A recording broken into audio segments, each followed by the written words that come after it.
di area pijat bagian punggungnya. Nanti dia ada motornya ya, ada motor, terus nanti dia tekan dia gitu aja, ini prinsipnya. Jadi fungsinya untuk mengganti masase pada pijat oksitosin. Oke, kemudian yang terakhir adalah alat yang dikembangkan dari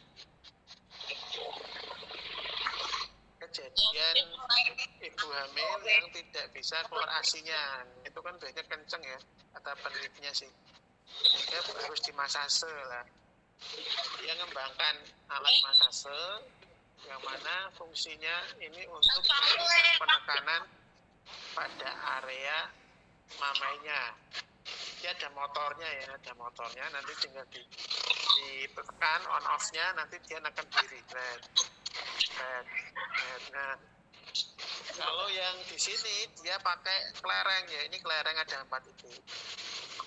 Nah, kalau di yang sudah ada kan 4 titik, monggo nanti panjenengan bisa eksplorasi, mungkin ada 10 titik, atau 3 titik, atau berapa titik, kelerengnya diganti apa mungkin behel ya, bola behel itu atau apa kan bisa dieksplorasi. Itu gitu. Baik, silahkan kalau ada pertanyaan kami persilahkan.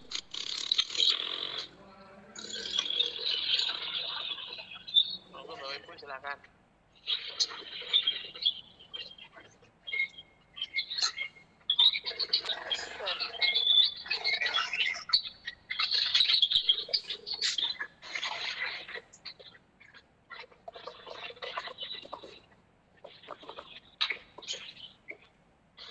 Silakan kalau ada pertanyaan, monggo.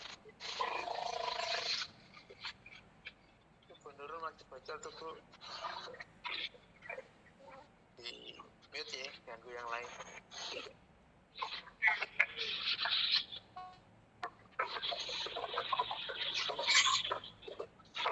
Silakan Denda. Kami tunggu, saya tunggu. Ada pertanyaan silakan.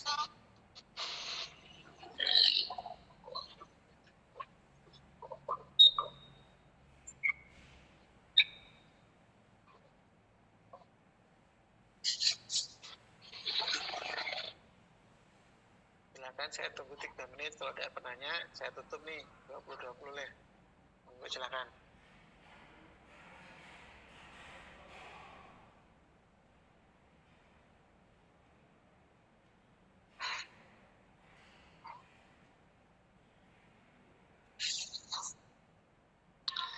Pak Yanto izin bertanya. Ya, silakan. Untuk yang metode eksperimental itu Pak, yang one group pretest post test design, mungkin bisa dijelaskan kembali contohnya mungkin Pak. Kalau sepemahaman saya berarti di awal mungkin kita kasih pertanyaan atau gimana gitu Pak, kemudian kita kasih kalau saya sih gini, mungkin dengan rencana yang akan saya gunakan skripsi nanti kan terkait yang masalah kenapa pasien HDO nggak mau pakai CAPD. Berarti kan awal apa sih saya kaji dulu kenapa kok nggak mau. Kemudian mungkin karena edukasinya kurang, kemudian saya kasih edukasi, kemudian saya tes lagi gitu setelah diedukasi hasilnya gimana? Apakah seperti itu atau gimana Pak? Terima kasih. Ya, baik. Terima kasih Bu Ade ya.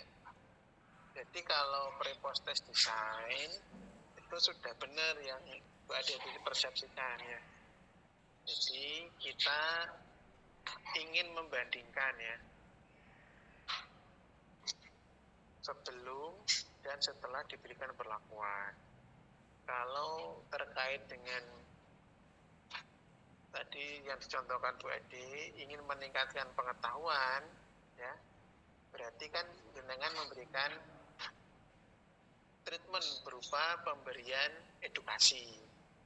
Nah, nanti sebelum dilakukan edukasi dengan berikan kuesioner dulu, kira-kira pengetahuannya dia di skor berapa, kemudian dilakukan intervensi.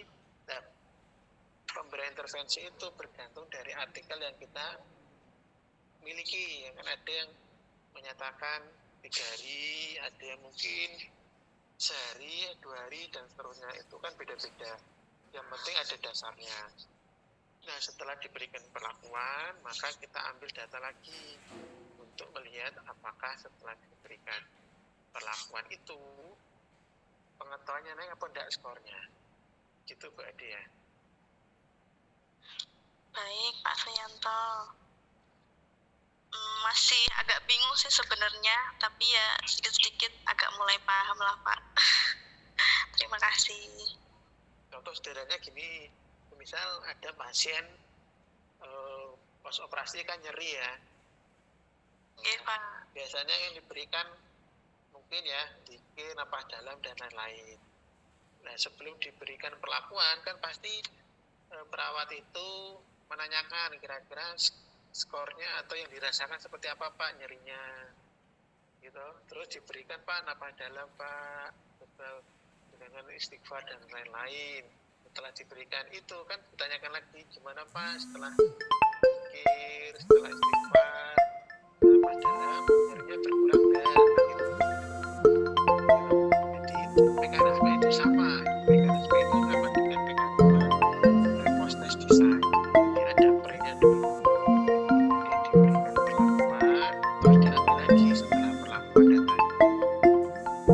Sebetulnya Bapak Ibu sudah sering melakukan itu, tapi kan tidak mungkin didata sebelumnya itu berapa skornya, terus kasih intervensi ini, terus ditanya lagi berapa skornya, kan jarang mungkin. Padahal itu adalah mekanisme atau tahapan dari pre-post test design. Gitu Bu Ade. Baik, Pak Suyanto, terima kasih banyak. Ya, monggo yang lain.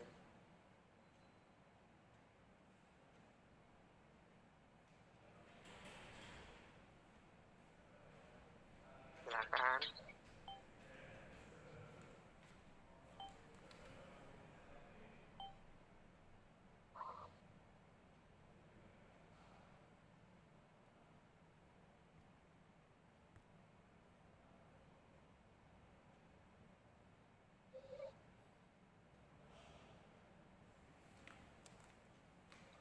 Pak, boleh tidak diterangkan lagi mengenai flowchart design itu, Pak? Saya masih bingung. Oh ya, sebentar.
Yang ini ya. Jadi kata kuncinya ya biar tidak bingung. Kalau kita ngambil datanya baik kelompok, baik variabel independen dan variabel dependen itu sekarang, itu berarti masuknya ke proseksional. Karena masa kini ya.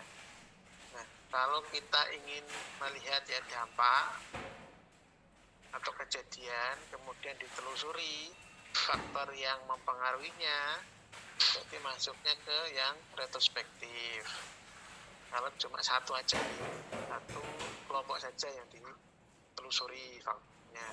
Tetapi kalau kita ingin membandingkan ya, misal kejadian putus minum obat dan ada yang tidak putus minum obat, kemudian dicari sama-sama kira-kira faktornya yang berpengaruh apa, kemudian kita membandingkan ya antara kelompok yang PMO dengan yang tidak, berarti kita masuknya ke case control.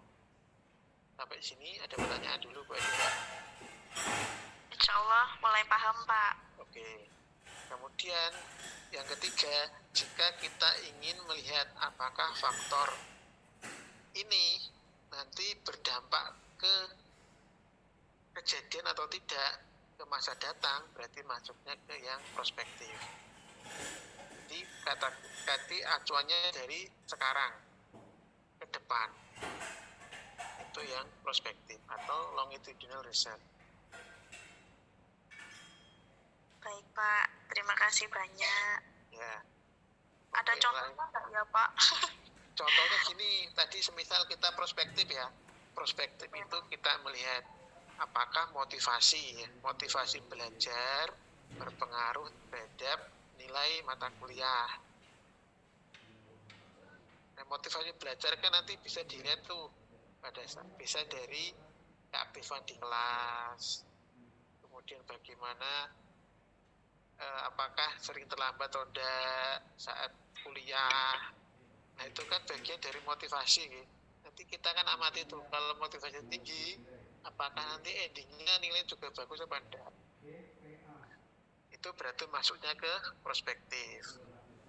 Tetapi kalau kita ingin melihat misal jenengan nanti di semester 2 taruhlah ya, semester 2 kemudian ada teman Anda yang IP-nya semester 1 itu 3,5. Loh kok teman saya bisa 3,5 ya, kira-kira kenapa ini, hal apa yang membuat dia sampai IP-nya 3,5. Nah itu berarti kita masuknya ke yang retrospektif. Sampai sini Ya Pak, paham. paham ya? Paham. Matur nuwun Pak Rianto. Oke, monggo yang lain.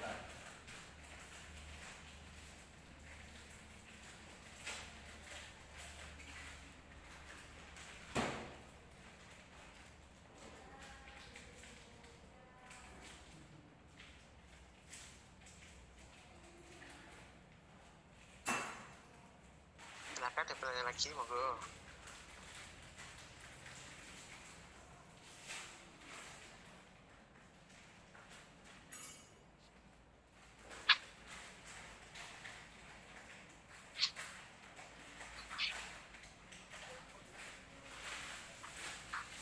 Baik, kalau tidak ada mungkin saya cukupkan ya, karena sudah malam mungkin Bapak Ibu juga perlu istirahat, sama saya juga perlu istirahat. Baik, kalau ada yang ditanyakan bisa japri, tidak masalah ya, insya Allah nanti saya selalu feedback. Jadi semisal feedbacknya lama, berarti mungkin saya masih ada keperluan lagi. Ya, jadi kalau saya mumpung pas ada waktu luang dengan WA, nanti insya Allah saya segera feedback. Gitu ya Bapak Ibu ya. Baik Pak. Itu yang bisa saya sampaikan. Kurang lebihnya mohon maaf karena sudah mengganggu waktu istirahat kita bersama ya ini.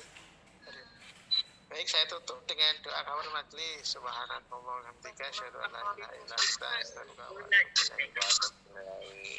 ilaik. Bila taufiq hidayah. Wassalamualaikum warahmatullahi wabarakatuh.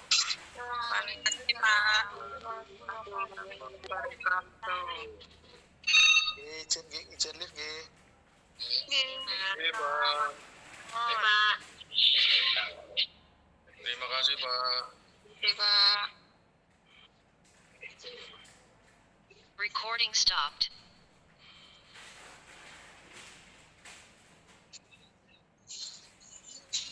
Jangan lupa absen.